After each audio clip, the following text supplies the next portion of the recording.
Así como la ley de la naturaleza es que, en general, una proporción de tiempo sea apartada por designio de Dios para la adoración a Dios, también por su palabra, con un mandamiento positivo, moral y perpetuo que obliga a todos los hombres en todas las edades, Dios ha señalado particularmente un día de cada 7 como día de reposo, para que sea guardado santo para Él, el cual, desde el principio del mundo hasta la resurrección de Cristo, fue el último día de la semana, y desde la resurrección de Cristo fue cambiado al primer día de la semana, que es llamado el día del Señor, y debe continuar siendo guardado hasta el fin del mundo como el día de reposo cristiano, habiéndose abolido la observancia del último día de la semana. Oremos, hermanos. Señor, te rogamos en esta mañana que nos des entendimiento sobre esta verdad tan preciosa, que podamos entender mejor de lo que se trata este día, la razón, Señor, por la que debemos guardarlo santo. Padre, que esto sea una realidad en nuestras vidas y podamos disfrutar el domingo como no disfrutamos, Señor, ningún otro día. Ayúdanos, Padre, lo pedimos en el nombre de Jesús. Amén. El título, hermanos, de este capítulo es de la adoración religiosa y del día de reposo. Del párrafo número 1 al párrafo número 6 habíamos hablado en general acerca de la adoración. Y ahora en el párrafo número 7 y después la próxima semana en el párrafo número 8 vamos a estar hablando acerca de esto del día de reposo. Y no es casualidad que la confesión haya presentado estas dos cosas juntas, porque tienen una relación muy estrecha. Hemos hablado ya de diferentes aspectos de la adoración, hemos hablado de cómo Dios nos ha revelado que quiere ser adorado, o la forma aceptable para adorarlo. Hemos hablado de con qué quiere ser Dios adorado, en qué lugar quiere ser Dios adorado, lo veíamos el párrafo anterior. Y ahora vemos, hermanos, cuál es el momento especial para adorarlo, o el tiempo que Dios ha designado en particular para que lo adoremos.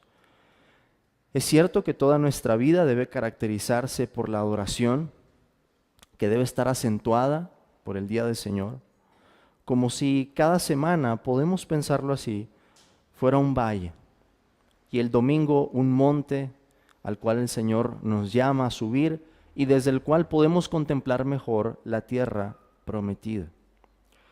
Este párrafo nos ayuda a entender cuál es la naturaleza del cuarto mandamiento, por qué en el Antiguo Testamento se guardaba el día sábado y por qué en el Nuevo Testamento se guarda el día domingo. Es decir, nos habla del cambio del día. Y yo sé, hermanos, que esta es una pregunta que comúnmente tenemos. ¿Cómo argumentamos que el día de adoración cambió del sábado al domingo? Y si no somos cuidadosos al responder esto, siguiendo el ejemplo que tenemos aquí en la confesión, podemos terminar judaizando, por un lado, y decir que el día que debemos guardar no ha cambiado y que ese es el día sábado, porque Dios ha dicho que era para siempre. O podemos terminar negando en el otro extremo un mandamiento claro en la ley de Dios. Más o menos así se ven los errores que se cometen al hablar acerca de este día. Por un lado decir que no ha cambiado, que sigue siendo el sábado, o por otro lado decir que ya no hay mandamiento, que el cuarto mandamiento de alguna manera expiró y ya no tiene una aplicación para nuestros días. Ahora alguien podría decir, hermano, pero ¿qué pasaje nos dice exactamente que el día de reposo ha cambiado del sábado al domingo? No vamos a encontrar un pasaje como tal. Porque necesitamos, hermanos, una argumentación que tenga en cuenta cuál ha sido el avance o el desarrollo en la historia de la redención. Y eso requiere más que un pasaje.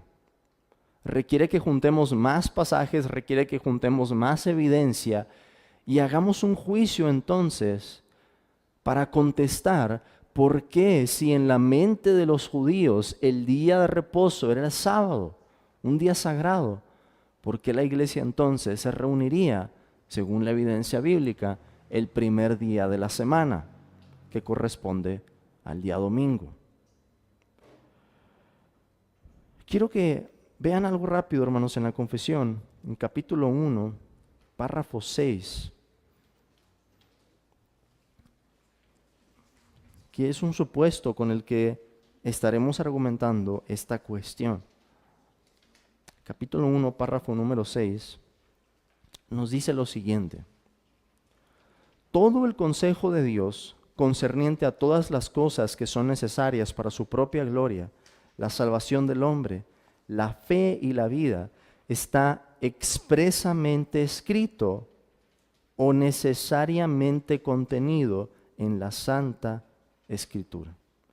Se hace una diferencia aquí. Hay cosas que están expresamente escritas, para las que podemos decir, aquí está el versículo, tal cual. Pero hay otras cosas que están necesariamente contenidas, que son implícitas, que hay que pensar en las consecuencias de lo que esos pasajes dicen para entonces llegar a una conclusión. Para esto, hermanos, podemos pensar en el ejemplo de nuestro Señor Jesucristo.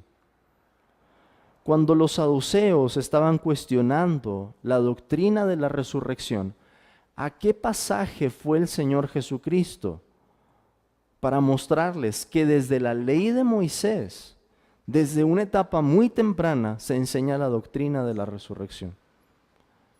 Cristo habla del pasaje del Éxodo, cuando Dios habla con Moisés en la zarza. Pero ese pasaje no tiene en ningún lado la palabra resurrección. Es cierto, pero nuestro Señor Jesucristo estaba pensando en cuáles son las implicaciones o las consecuencias de lo que ese texto dice.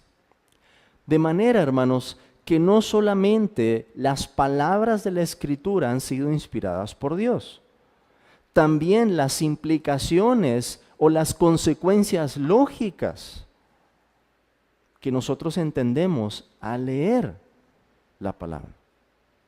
Digo eso para que tengamos en cuenta entonces cómo podemos argumentar el cambio del día. No por un solo pasaje en particular, sino reuniendo la evidencia y observando cuál ha sido el avance en la historia de la redención.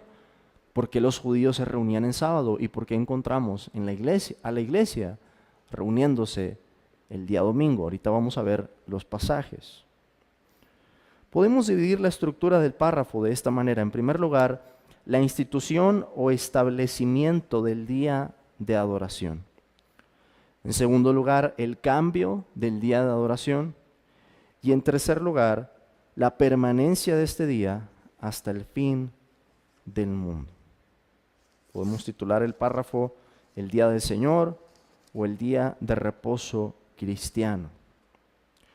Nos dice la confesión, esta es la primera parte: así como la ley de la naturaleza es que en general una proporción de tiempo sea apartada por designio de Dios para la adoración a Dios, también por su palabra, con un mandamiento positivo, moral y perpetuo, que obliga a todos los hombres en todas las edades, Dios ha señalado particularmente un día de cada 7 como día de reposo para que sea guardado santo para Él. El mandamiento que tenemos aquí es, por supuesto, Éxodo capítulo 20, versículo 8. Ese es el pasaje al que nos remite la confesión. Éxodo capítulo 20, versículo 8. El cual dice así: acuérdate del día de reposo para santificarlo. Es el único mandamiento que tiene la palabra acuérdate. Y la referencia después en la ley es a lo que pasó en la creación. Ahorita vamos a ir a ese pasaje en Génesis. Pero preguntémonos, hermanos, con lo que hemos visto, En el capítulo 19 de la confesión hablamos acerca de la ley de Dios. Y no sé si recuerdan que yo les presenté una distinción clave cuando estamos hablando acerca de una ley o de otra. Que la ley se puede dividir en ley natural o ley, ¿se acuerdan de la otra palabra? Positiva. Ley natural o ley positiva, es correcto. ¿Cuál es la ley natural? Todo aquello que la misma naturaleza de Dios, por medio de la creación, por medio de habernos hecho a su imagen, nos revela. ¿Qué incluye eso? Todo lo que encontramos en los 10 mandamientos, incluyendo, hermanos, que cada ser humano sobre la faz de la tierra tenga que apartar un tiempo especial para la adoración. Aún los paganos, los que no recibieron la revelación de Dios, sabían que había que guardar un tiempo especial. Y por eso nuestros antepasados, aún aquí en esta tierra, tenían ciertos ritos en los que dividirían una parte del tiempo para decir, ahora nos tenemos que dedicar a la adoración. Tenían sus sacerdotes, tenían sus sacrificios, etc. Había una conciencia de que así como debemos apartar un tiempo para cada cosa en esta vida, había que apartar un tiempo especial para adorar a Dios. Esa distinción, hermanos, es bien importante. Ley natural y ley positiva. Y digo que es bien importante porque en este mandamiento en particular se reúnen las dos cosas. Hay elementos de la ley natural en este mandamiento y hay elementos también que son positivos. Dios ha revelado en su palabra qué día ha señalado para que lo guardemos santo. Y ese es un aspecto positivo, es un aspecto que Dios agregó. No hay nada, hermanos, en la naturaleza misma de Dios que haga más especial al séptimo día que cualquier otro. La razón por la que el séptimo día fue especial es porque Dios, por un acto consecutivo, ¿qué hizo con ese día? Nos dice el libro de Génesis. Lo santificó, lo bendijo para que fuera guardado santo. Pero ese día en sí no tenía nada que obligara al ser humano por sí mismo para que fuera ese el día, hasta el momento en el que Dios bendijo y santificó el día. Ese es el aspecto positivo. ¿En cuál día de los 7? Dios quiso escoger que fuera el séptimo día. Ahora, los aspectos naturales de la ley no pueden cambiar, porque tienen que ver con la naturaleza de Dios. Pero los aspectos positivos de la ley, los aspectos agregados, pueden cambiar. ¿Quién es el que decide eso? Dios. Nos ha dicho la confesión que quien decide el modo aceptable de adorar a Dios, pues es Dios mismo.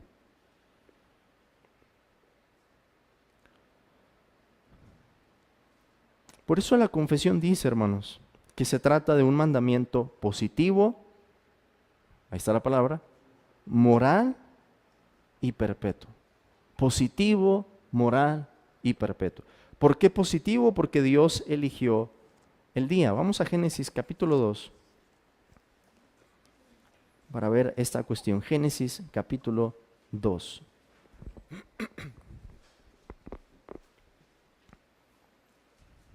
Que nos dice así, versículo 1.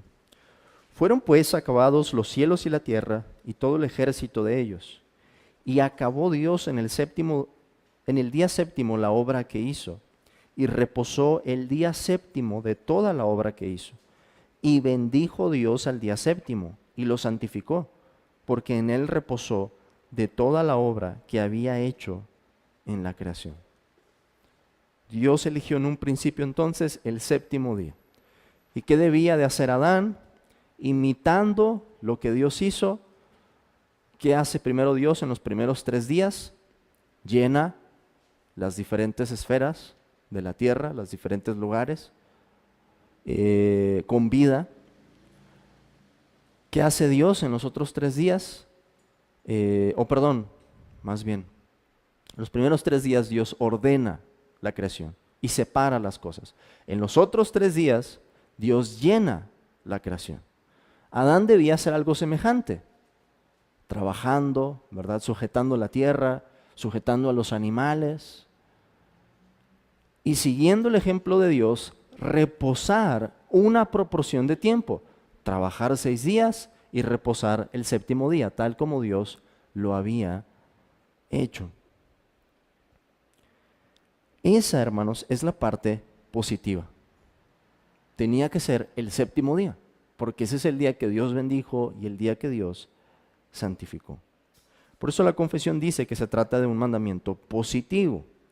Pero además nos dice la confesión que este es un mandamiento moral.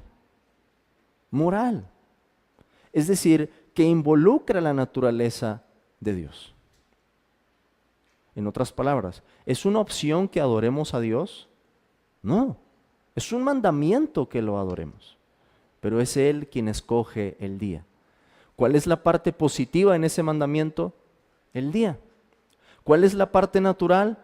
Que debemos apartar una proporción de tiempo en cada semana de nuestra vida para la adoración a Dios, porque Dios es digno. Apartar un tiempo entonces para adorar a Dios tiene que ver con su majestad y su dignidad infinitas. Eso no es negociable. Lo que puede cambiar es en qué día debemos hacerlo. ¿Por qué se trata de un mandamiento perpetuo? Porque el principio, hermanos, que hay en este mandamiento dura para siempre. Su forma puede cambiar, pero nunca cambia su sustancia. Puede ser un día diferente, pero siempre debe estar presente allí una proporción de tiempo para la adoración a Dios. Y este mandamiento, continúa diciéndonos la confesión, es algo obligatorio para todo ser humano. Eso es entonces, hermanos, la institución o el establecimiento del día de adoración. Ahí no hay ninguna duda, todos estamos de acuerdo en eso. Cualquier lectura que hagamos de la Escritura, vamos a concluir eso. Pero ahora vamos a la parte medular de este párrafo, que es el cambio del día de adoración. Continúa diciendo la confesión, el cual, desde el principio del mundo hasta la resurrección de Cristo, fue el último día de la semana, el día que identificamos como el sábado. Y desde la resurrección de Cristo fue cambiado al primer día de la semana, que es llamado el día del Señor.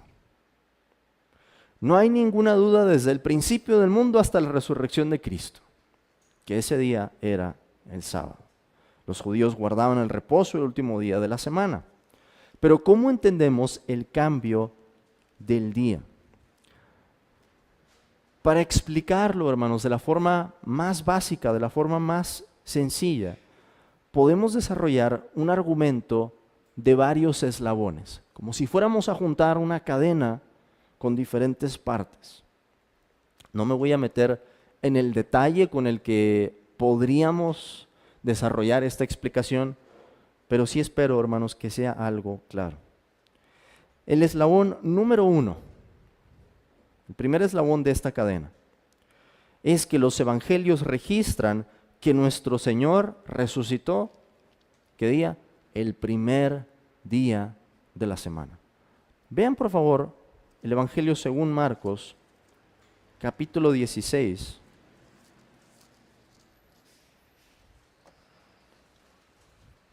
Versículo 1.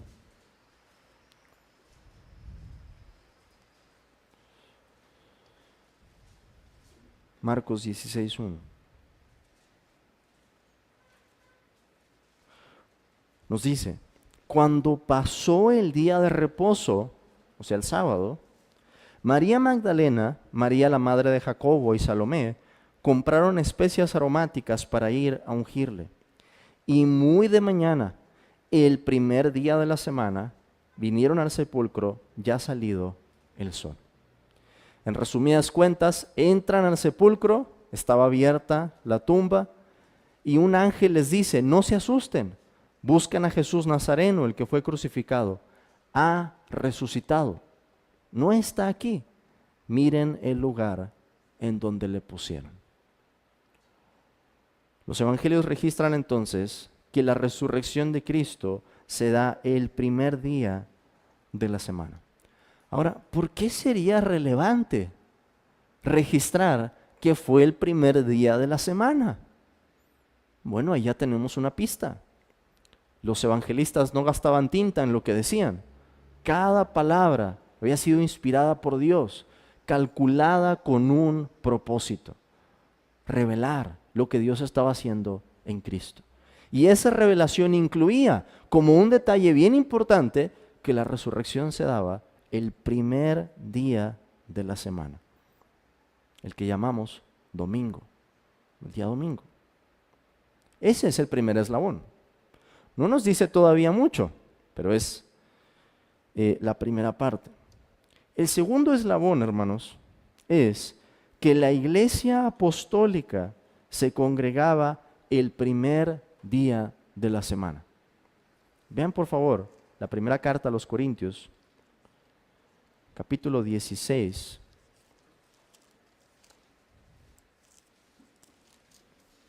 Primera carta a los Corintios, capítulo 16, versículos 1 y 2.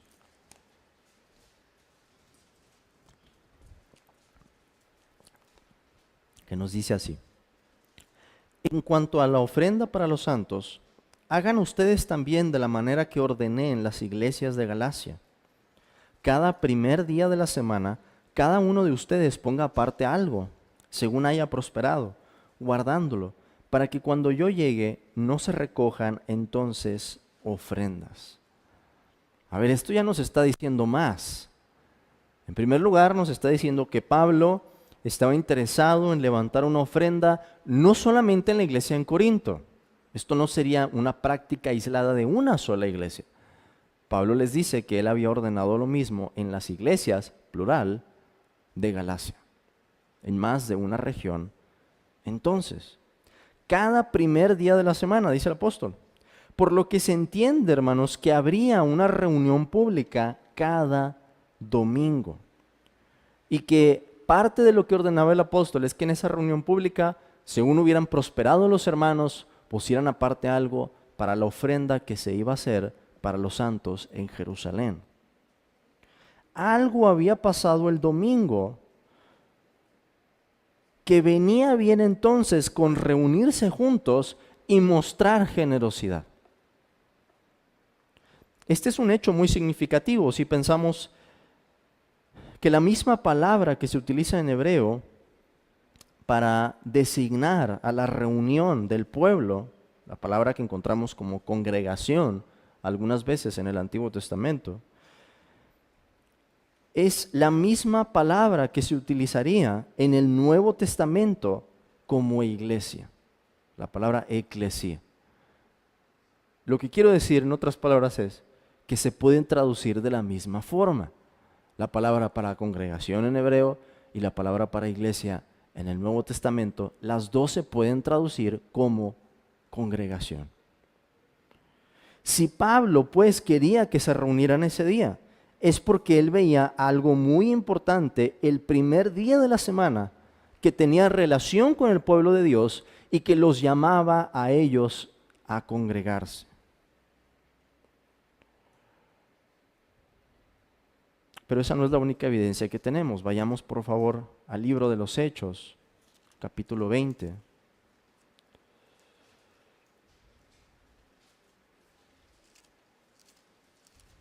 Hechos, capítulo 20,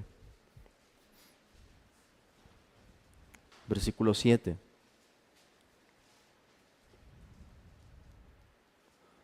Que nos dice así: el primer día de la semana, reunidos los discípulos para partir el pan, Pablo les enseñaba, habiendo de salir al día siguiente, y alargó el discurso hasta la medianoche. Las referencias, hermanos, que tienen que ver con la práctica de la iglesia en el libro de los Hechos son muy importantes. Y dentro de esas referencias podemos distinguir entre cosas que debemos imitar porque habían recibido una aprobación apostólica y cosas que no deberíamos imitar, que fueron especiales particularmente de ese tiempo. Por ejemplo, algo que no debemos imitar es que la gente estaba vendiendo su heredad y llevando el dinero a los apóstoles para que aquellos que tenían falta, ¿verdad? Las viudas, los que tenían falta de provisión, todos tuvieran lo necesario. No vamos a imitar esa práctica. Hay principios allí de los que podemos aprender, pero no vamos a imitarla tal cual. De hecho, no funcionó muy bien porque después empezaron a murmurar un grupo contra otro de que no estaba recibiendo la provisión necesaria. Pero hay cosas que debemos imitar. Al entender que esas cosas habían sido aprobadas por los apóstoles para formar parte de la práctica de la iglesia. ¿Y qué es lo que estaba pasando aquel día en que Pablo dio este discurso? Bueno, el libro nos dice en qué momento estaba ocurriendo esto, el primer día de la semana. Había una reunión, estaban reunidos los discípulos, ¿y con qué propósito estaban reunidos? Nos dice el pasaje, para partir el pan. Y creo, hermanos, por la referencia que tenemos ahí, tenemos la palabra, Pablo estaba enseñando, tenemos el primer día de la semana, tenemos la reunión de los discípulos. Creo que esto se trata de un acto de comunión, que no era cualquier comida, en otras palabras, que iban a compartir la cena del Señor, iban a tomar de la mesa del Señor. ¿Qué encontramos entonces? Pues una reunión como la que tenemos los domingos. Hay enseñanza con la palabra, estamos congregados y participamos de los medios de gracia, los medios que Dios nos ha dado, en este caso de la cena del Señor. Muy parecido entonces a lo que veríamos en cualquier domingo en esta iglesia. Pero hay un tercer eslabón además de esos dos. Y el tercer eslabón es que el primer día de la semana es llamado el día del Señor. Y esto remacha la conclusión aquí. Apocalipsis capítulo 1, versículo 10.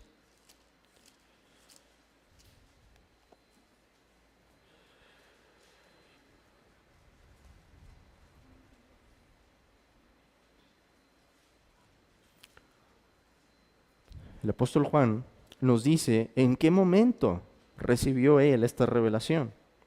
Él estaba en la isla de Patmos, preso allí, y dice el versículo 10, yo estaba en el Espíritu en el día del Señor. Y lo curioso, hermanos, es que la palabra que se utiliza aquí para decir del Señor es una palabra especial, cuya única otra referencia solo se utiliza en la carta a los Corintios para hablar de la cena del Señor. ¿Qué nos dice eso? Que este día le pertenece particularmente, de una manera especial, a Cristo, como no le pertenecen de la misma manera los otros 6 días. En otras palabras, por así decirlo, que este día tiene una función sacramental. Que hay un misterio en este día que rebasa lo que alcanzamos a ver. Que este día le pertenece a Cristo. ¿Por qué le pertenecerá a Cristo? Lo veíamos en el primer eslabón. Porque Él resucita el primer día de la semana. Y porque su cuerpo resucitado, hermanos, era una nueva creación.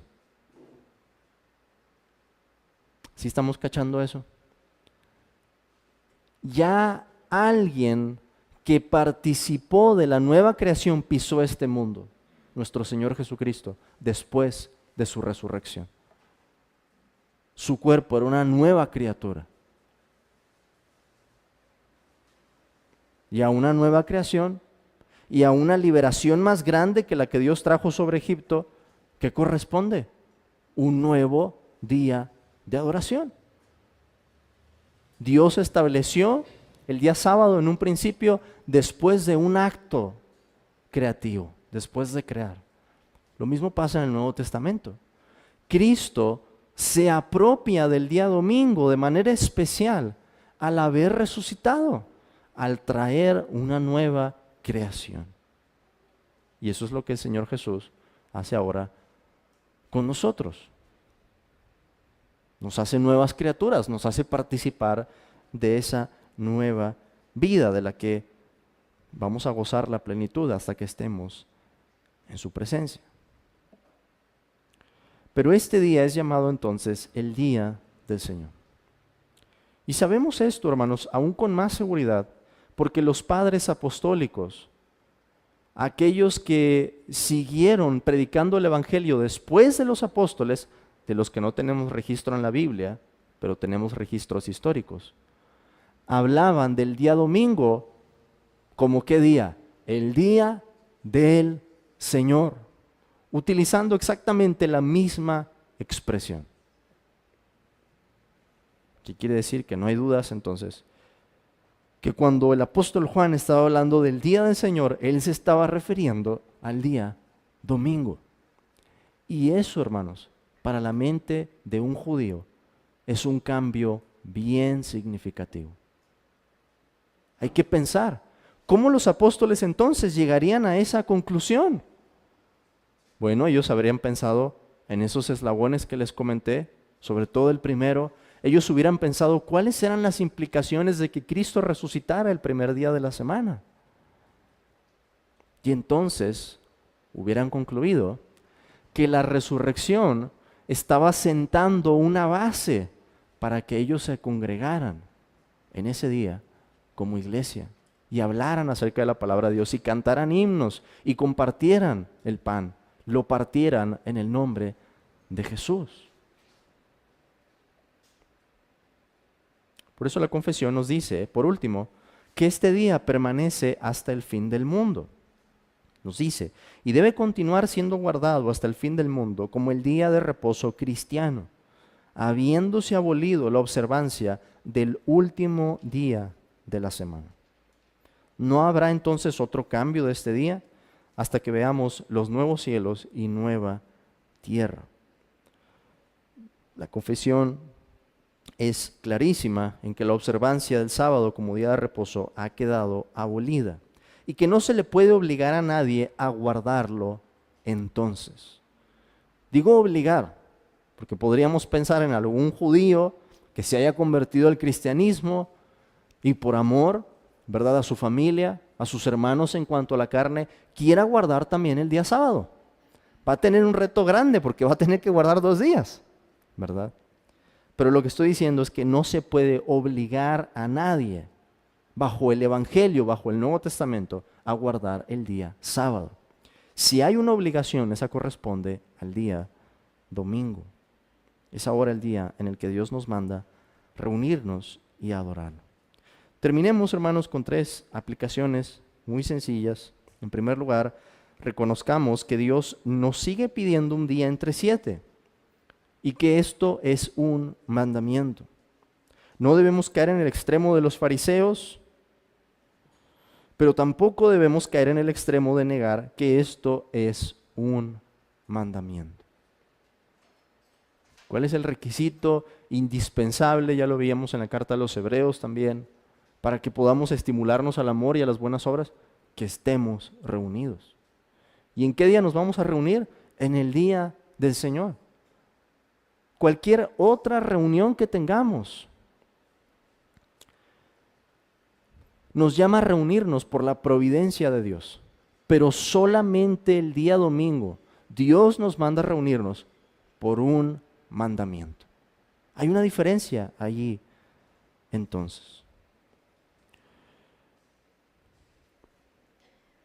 En la próxima ocasión vamos a ver cómo guardamos ese día y quizá despejamos allí algunas preguntas que pueda haber. Pero hay que empezar reconociendo eso, que el principio sigue siendo el mismo, apartamos una proporción de tiempo para la adoración a Dios. Y lo hacemos por un designio de Dios, no porque a nosotros se nos haya ocurrido. En segundo lugar, hermanos, meditemos en la resurrección de Cristo y sus implicaciones para tener un mayor aprecio por este día.